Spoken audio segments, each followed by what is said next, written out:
I stand in my sister's doorway at exactly 2 p.m. on Christmas Day, staring at 17 empty plates, wine-stained napkins, and the remnants of a feast I was never meant to see. My mother looks up from her dessert, fork frozen halfway to her mouth.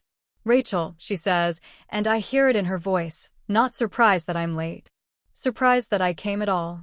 If you've ever been the family scapegoat, drop a comment right now. You're going to want to stay for this. They'd done it.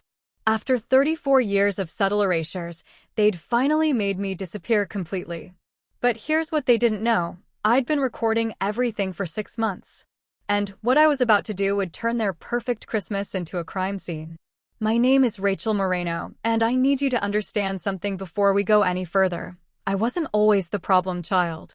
There are photos buried in a box in my basement now, where I'm 7 years old, gap-toothed, holding my baby sister Celeste while my mother beams at us both. There's love in that picture. Real love. I don't know exactly when it changed.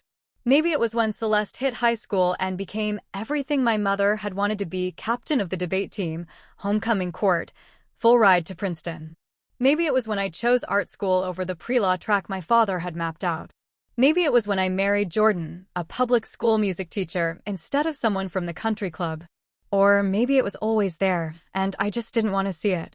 By the time I was 30, the pattern was clear. Family dinners where conversations stopped when I entered rooms. Photos on my mother's Facebook that cropped me out but kept my shoulder in frame. Celeste's engagement party that I learned about from a cousin's Instagram story. But I stayed. I kept showing up. Because they were my family, and you're supposed to forgive family. This year, I decided to host Thanksgiving. I spent $400 I didn't have on organic turkey and the wine my father likes.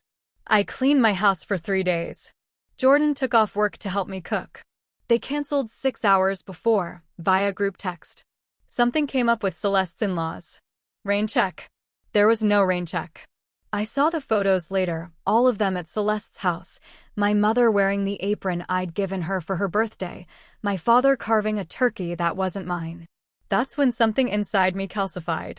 I started documenting everything. Every text message that excluded me from family plans. Every voicemail from my mother that began with criticism and ended with "I'm only saying this because I love you." Every time Celeste forgot to invite me to something, then posted photos where everyone asked, "Where's Rachel?" I created a folder on my laptop. I called it Evidence. By December, I had 6 months of systematic exclusion, gaslighting, and what I would later learn is called ambient abuse, cruelty so subtle that when you describe it to others, you sound paranoid. Then came the Christmas text. It arrived December 18th from my mother in the family group chat. "Christmas at Celeste's this year. Dinner at 2 p.m. See you all there." I responded immediately, "Sounds good. Can I bring anything?" My mother, "Just yourself." I should have known something was wrong when my sister didn't respond at all.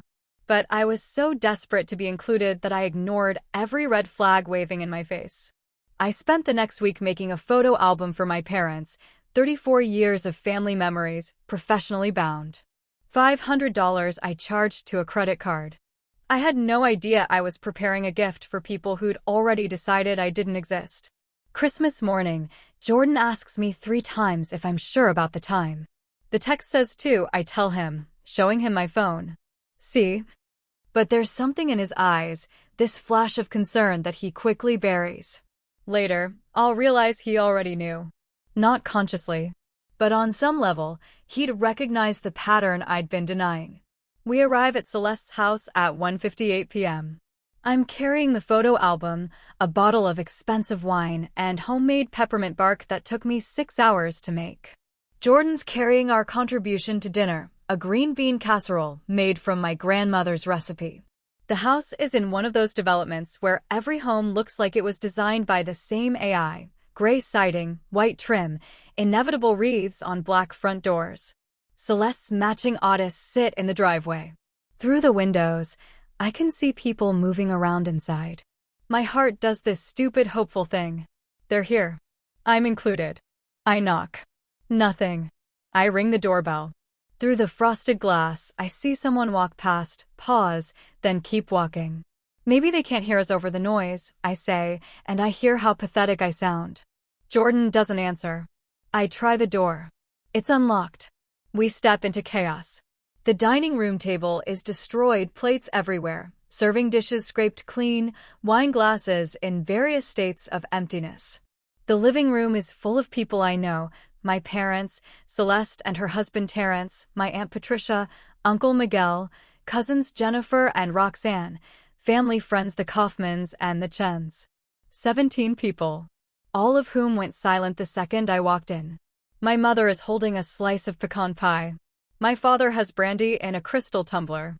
Celeste is sitting on the couch, mid-laugh at something Terrence said, and her face does this thing, this microscopic crumple, before she rearranges it into surprise. "Rachel," she says, and it's so obviously fake that I want to vomit. "You're here." I look at the table. At the decimated turkey carcass. At the empty casserole dishes and bread baskets. "You said too," I hear myself say. My mother sets down her pie. "No, sweetie, dinner was at noon. We texted you." The room blurs. "You said too." The group chat says too. Celeste stands up, and I see her exchange a look with Terrence, this quick, loaded glance that makes my skin crawl. "I sent a follow-up text yesterday morning. Didn't you get it?" I pull out my phone with shaking hands. I scroll through the family chat. There's no follow-up text. Comment, gaslight, if you already know what they did. And subscribe, because what happens next is going to blow your mind. Show me, I say. And that's when I watch my sister commit the crime that will destroy her. Celeste takes her phone out slowly. Too slowly. Like she's buying time to think. "Here," she says, turning the screen toward me. And there it is, a text in the family chat from yesterday morning. Update. Dinner moved to noon. See you all then.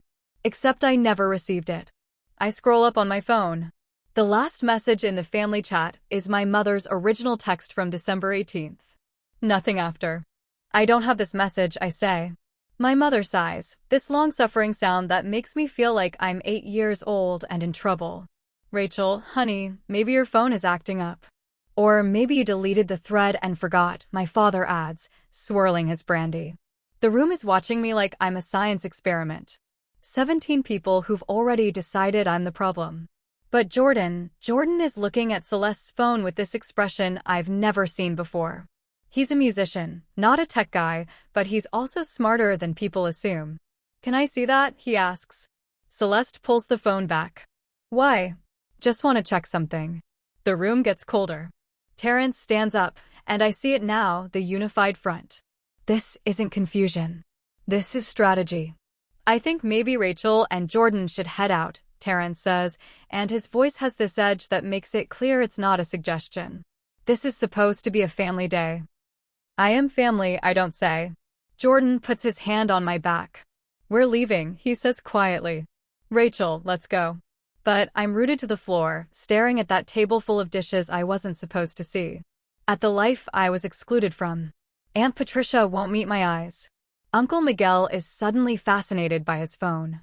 Cousin Jennifer, who I used to be close with, who called me when her marriage fell apart, is studying her wine glass like it contains the secrets of the universe.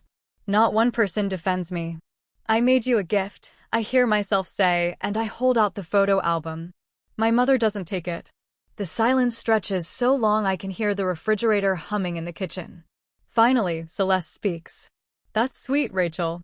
Just leave it on the table." Like I'm a delivery person. Jordan guides me to the door. I let him, because if I don't move right now, I'm going to shatter into 1,000 pieces in front of people who would probably enjoy watching it happen. We're at the car when I start shaking. Jordan holds me in the driveway while I sob into his jacket, and I see the curtains move in Celeste's window, someone checking to make sure we're really leaving.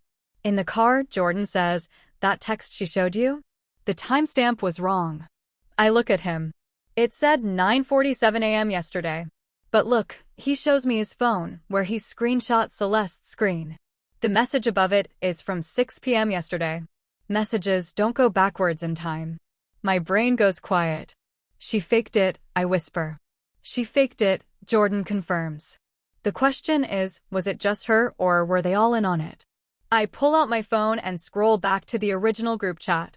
I take screenshots of everything. Then I open my evidence folder and create a new subfolder.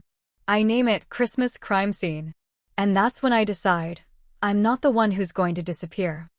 The week between Christmas and New Year's, I become someone I don't recognize. I start with the phone records. I'm on a family plan with my parents, something I've been meaning to change for years because my father uses it as leverage. We pay for your phone. The least you could do is, now I'm grateful because it means I have access to the account. I log in and pull the records for December 24th. There's no text sent from Celeste's number to the group chat at 9:47 a.m. There's no text sent at any time that day to the family group. The last message to that thread from anyone was my mother's December 18th text about dinner at 2 p.m. I screenshot everything. Then I do something that will later make my therapist concerned. I drive to Celeste's house at 2 a.m. and check her trash bins. I find the green bean casserole, still in the dish I brought, dumped in the garbage with the lid sealed. They didn't even try it. They threw it away in front of God and the recycling, like it was contaminated. I photograph it. I spend New Year's Eve building a timeline. December 18th, original group chat, dinner at 2 p.m. December 23rd, my mother calls Celeste, 17-minute call per phone records. December 24th, 11:30 a.m. My mother texts Celeste privately, is everything ready? Recovered from phone records. December 24th, 1:58 p.m. Jordan and I arrived to find dinner finished. December 24th, 2:03 p.m. Celeste shows fake screenshot with fabricated timestamp. But I need the smoking gun. I need proof they did this deliberately. That's when I remember, Celeste's house has a Ring doorbell. Don't have access to her Ring account. But I know someone who does. Jennifer, my cousin, who's been to Celeste's house 100 times and has the app on her phone for when she house sits. We haven't spoken since Christmas. Since she sat there and said nothing while I was humiliated. But I also know something about Jennifer that no one else does. Last year, when her husband cheated, Celeste told everyone at book club before Jennifer had a chance to process it herself. Jennifer found out about her own divorce via sympathetic casserole deliveries. She never said anything. But I saw her face when Celeste hugged her at the next family gathering, and it was the face of someone filing information away for later use. I text her, I need to ask you something. Can we meet? She responds in 7 minutes. Tomorrow. Starbucks on Highland. 10 a.m. Jennifer looks terrible. She's lost weight, and not in a good way. Her roots are showing, and her nails, which used to be perfect, are bitten down to nothing. You look like shit, she says when I sit down. So do you, I answer. We stare at each other. Then she laughs, and it's this broken, bitter sound that makes me realize she's been waiting for this conversation for a year. I need to see Celeste's Ring footage from Christmas, I say. I know you have access. She doesn't pretend not to understand. Why? Because they lied about when dinner was. They told me 2 p.m. and had it at noon.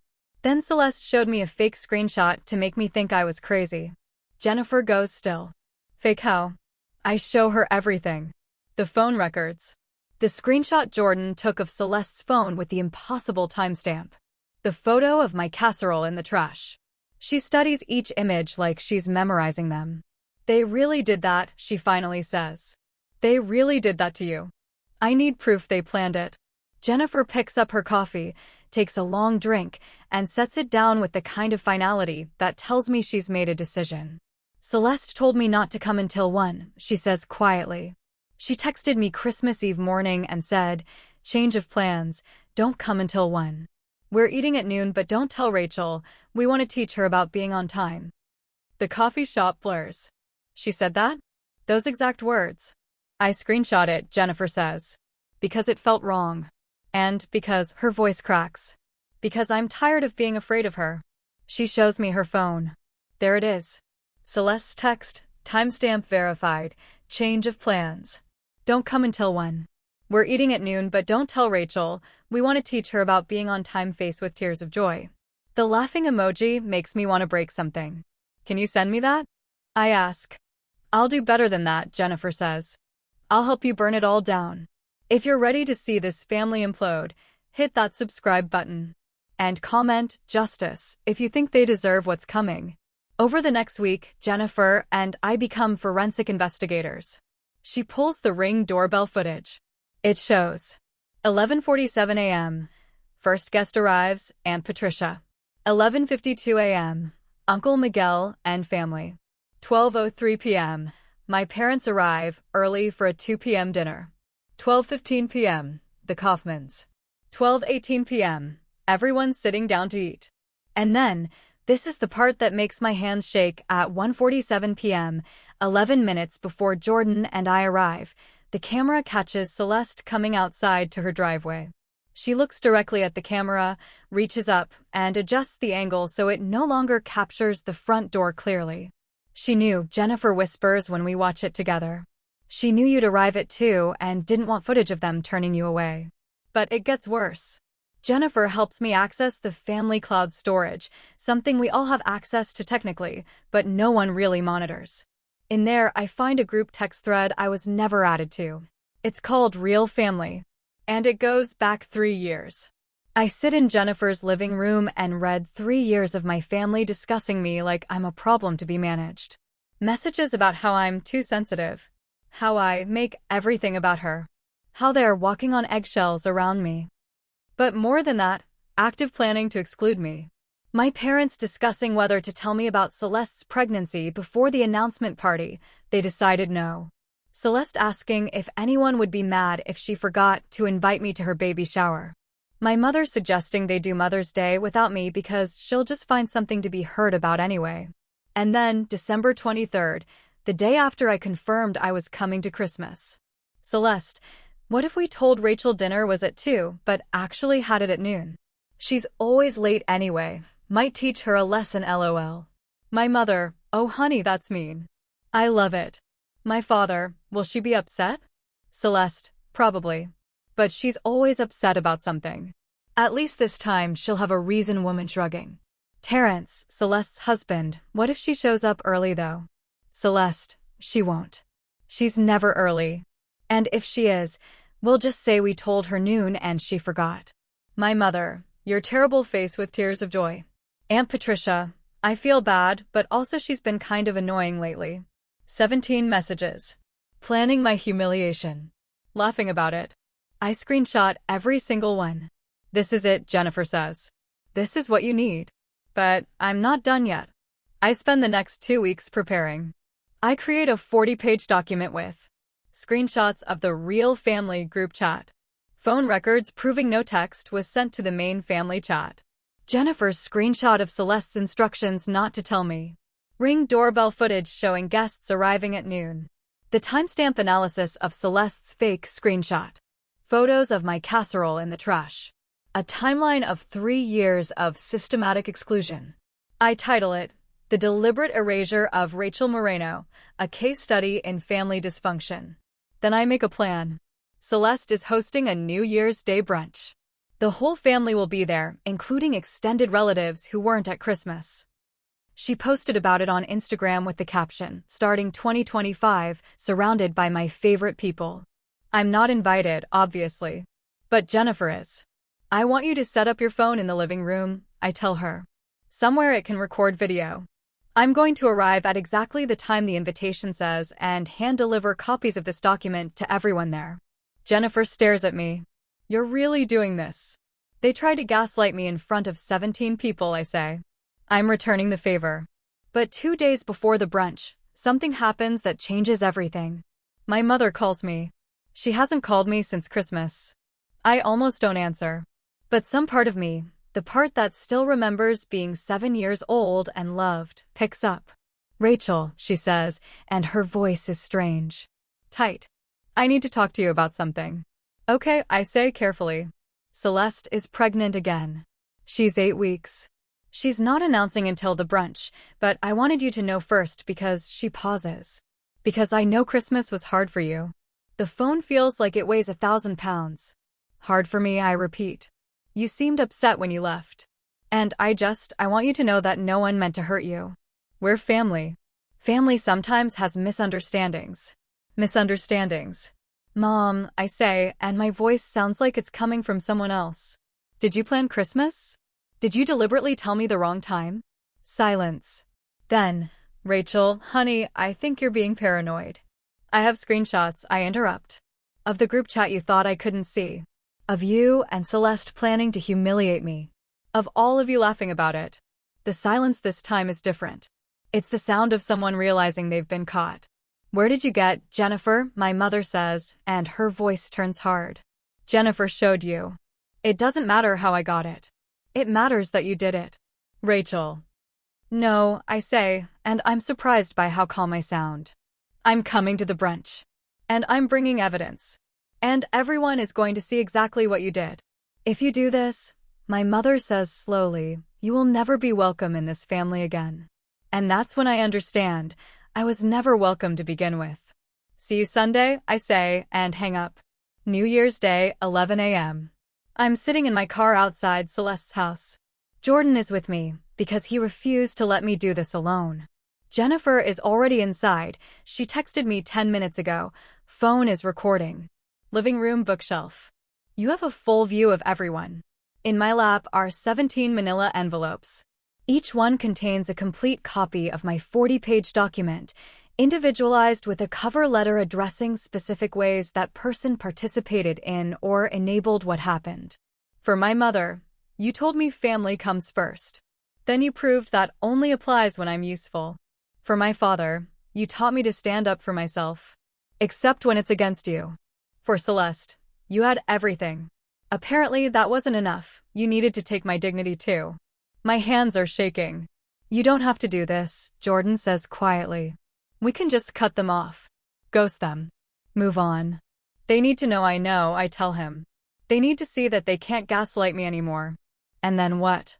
I don't have an answer. We walk to the door. I'm carrying a bag with all 17 envelopes.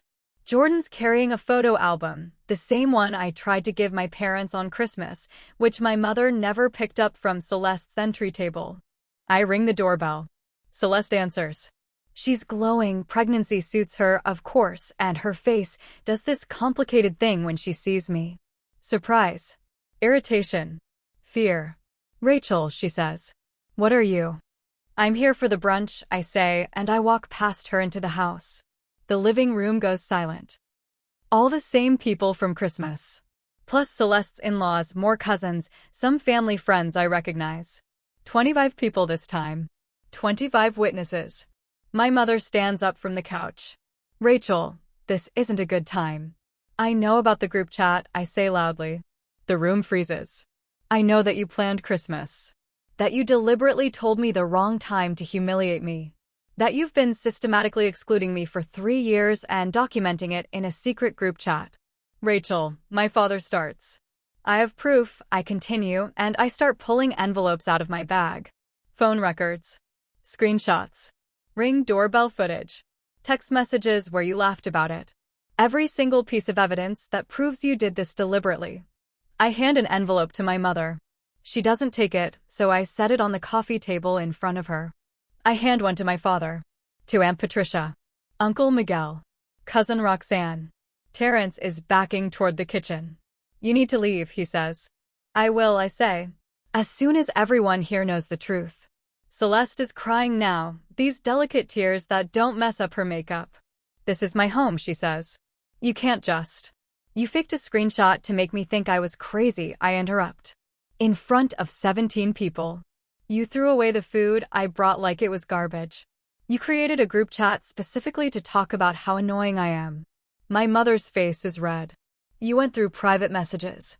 You planned a deliberate psychological attack and documented it in writing, I snap back. If you wanted it to stay private, you shouldn't have committed it in text.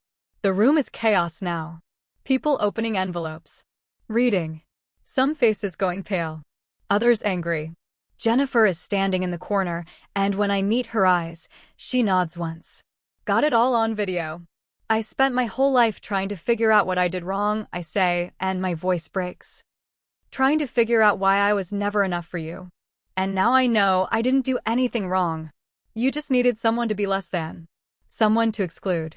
Someone to hurt. My mother is crying too now, but they're not delicate tears. We're your family, she says. How could you do this to your family? And that's the question, isn't it? You stopped being my family the day you decided I was disposable, I say. I set the last envelope on the entry table. It's addressed to Celeste, and it's heavier than the others because it includes a printed copy of every message from the real family chat with her name highlighted. Congratulations on the pregnancy, I say. I hope your kids never know what it's like to be the one you erase. Then Jordan and I walk out. Behind us, the house explodes into yelling. Accusations. Denials. People demanding to know if this is real, if they really said these things, if it's as bad as it looks. I don't stay to hear it. The fallout happens fast. Within 2 hours, I get 17 text messages. 12 are variations of "How dare you?" 3 are apologies from cousins who claim they didn't know how bad it was. 2 are from aunts and uncles uninviting me from future family events I was never invited to anyway. Jennifer texts, "Video is wild. Your mom threw the envelope at Celeste. Your dad left. Half the room is defending you. This is incredible." My mother calls 6 times. I don't answer. Celeste sends an email, a formal 5-paragraph essay about boundaries and betrayal and how I've weaponized their private conversations. She CCs the entire extended family. I forward it to a group chat Jennifer creates called Actually Real Family with the cousins who are horrified by what they read. The group chat grows to 8 people by the end of the day. But the real earthquake happens on day 3. Aunt Patricia calls me. I need to apologize, she says, and she sounds wrecked. I read everything. Every message. And I participated in some of it, and I'm Rachel, I'm so sorry. I don't say anything. Your mother called an emergency family meeting, she continues. She wants everyone to agree to cut you off completely. To present a united front. To make this your fault. Of course she does, I say. But Jennifer and I said no. And Miguel said no. And Roxanne. And the Chens. We're not participating in this anymore. My throat closes up. You're not. We read what you wrote. About how this has been happening for years. How you kept trying and kept getting hurt. How Christmas was just, her voice cracks. Rachel, we're so sorry. We should have seen it. We should have said something. Why didn't you? I ask. Because it was easier not to, she says. Because your mother and Celeste are intimidating. Because we told ourselves it wasn't that bad. Because we're cowards. The honesty breaks something open in my chest. What happens now? I ask. Now? The family splits.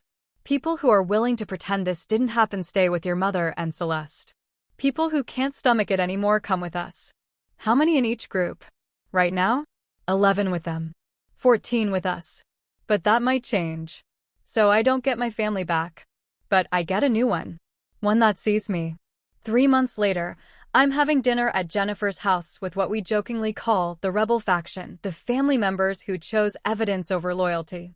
We don't talk about my mother or Celeste, who have apparently told everyone they're the victims of a smear campaign. We don't talk about the family members who've blocked me on social media or the cousins who sent messages saying I took things too far. Instead, we talk about Jennifer's new job. About Uncle Miguel's retirement plans. About Roxanne's daughter's soccer tournament. It's not the family I wanted. But it's a family that chose me knowing the full truth. And that matters more. Jordan brings out dessert. He made it himself, because he's been taking a baking class and Aunt Patricia raises her glass. To Rachel, she says. For refusing to disappear. To Rachel, everyone echoes. My phone buzzes. It's a text from a number I don't recognize. Hi Rachel, this is Caroline, Celeste's sister-in-law. I wasn't at the brunch, but I heard what happened. I just wanted to say, Celeste did something similar to me 3 years ago. Made me feel crazy for remembering things differently than she said. I thought I was alone. Thank you for being brave enough to prove I wasn't. If you ever want to talk, I'm here. I show Jennifer. She reads it and smiles. You did that, she says. You gave people permission to stop pretending. Subscribe if this story made you feel something. Comment disappeared if you've ever been erased by people who claim to love you. And share this with someone who needs to know they're not crazy. The gaslighting is real, and you don't have to accept it. Maybe that's the real revenge. Not destroying them, though there's satisfaction in watching the perfect family facade crack. But in refusing to carry their shame anymore. In saying out loud, This happened, you did this, and I will not pretend otherwise. I don't have a relationship with my parents anymore. Celeste blocked me on everything after she had her baby, a boy named something trendy that I learned about from Facebook. But I sleep better now, because I'm not trying to fit myself into a space that was never meant for me. I'm building something new, with people who see me, who chose me, who won't make me disappear. And maybe that's the lesson. Sometimes the family you're born into isn't your real family. Sometimes your real family is the one that forms when you finally stop accepting crumbs and demand to be seen. I still have the photo album, the one I made for Christmas. I took it back from Celeste's entry table when I left that New Year's brunch. Inside, there's a photo of me at 7, holding baby Celeste, my mother beaming at us both. I don't look at it anymore. Not because I'm bitter, but because I'm done mourning something that stopped existing a long time ago. I've started a new album. It's smaller, but everyone in it chose to be there. And that makes all the difference. Tomorrow's story. My mother-in-law served me expired food on purpose, so I tested it and called the health department. Hit subscribe so you don't miss it.